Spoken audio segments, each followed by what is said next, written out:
Welcome to mega 9 TV. నేను Kavya. Bollywood star hero Salman Khan కు మరోసారి బెదిరింపులు వచ్చాయి.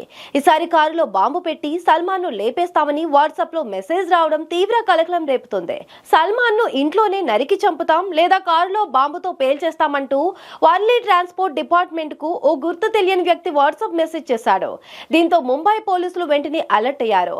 కేసు నమోదు చేసి దర్యాప్తు మొదలు పెట్టారు. బాంబు బెదిరింపులు ఆకతాయి చర్య లేక సల్మాన్ కు నిజంగా థ్రెట్ ఉందా అన్న కోణంలో పోలీసులు దర్యాప్తు చేస్తున్నారు. సల్మాన్ కు ఇలా బెదిరింపులు రావడం ఇది ఫస్ట్ టైం కాదు. గత కొన్నేళ్లుగా లారెన్స్ బిస్ట్రాయ్ గ్యాంగ్ సల్మాన్ ఖాన్ ని టార్గెట్ చేస్తుంది. బిస్ట్రాయ్ కమ్యూనిటీకి ఎంతో ఆరాధ్యమైన కృష్ణ జింకను చంపినందుకే ఈ గ్యాంగ్ సల్మాన్ పై పగ పెంచుకుంది. అందుకే పరోక్షంగా ప్రత్యక్షంగా సల్మాన్ ఖాన్ ని చంపేస్తామని ఈ గ్యాంగ్ వార్నింగ్ ఇస్తున్న విషయం తెలిసిందే. సల్మాన్ ను హతమార్చేందుకు పలు సందర్భాల్లో రెక్కీ కూడా నిర్వహించింది. దీంతో ఆయన ప్రాణాలకు థ్రెట్ ఉండడంతో ప్రభుత్వం ఆయనకు సెక్యూరిటీని కూడా పెంచింది. ఈ క్రమంలోనే సల్మాన్ స్నేహితుడైన ఎన్సీపీ నేత బాబా సిద్దికీ దారుణ హత్యకు గురి కావడం బొంబాయిలో తీవ్ర కలకలం సృష్టించింది.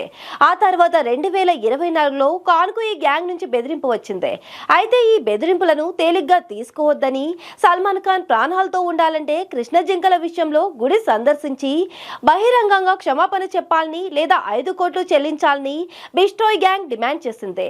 ఆ తర్వాత అదే సంవత్సరం అక్టోబర్ 30న నటుడిని గుర్తు తెలియని వ్యక్తి 2 కోట్లు డిమాండ్ చేస్తూ మళ్లీ బెదిరించాడు. ఇదే క్రమంలో పన్వేల్ ఫామ్ హౌస్ లోకి ఇద్దరు గుర్తు తెలియని వ్యక్తులు చొరపడడానికి ప్రయత్నించారు.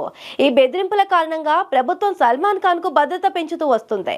అయితే తాజాగా వచ్చిన బెదిరింపులు బిస్ట్రాయ్ గ్యాంగ్ చేసిందా లేదా ఇంకెవరైనా ఆకతాయా అనే కోణంలో పోలీసులు దర్యాప్తు చేపట్టారు.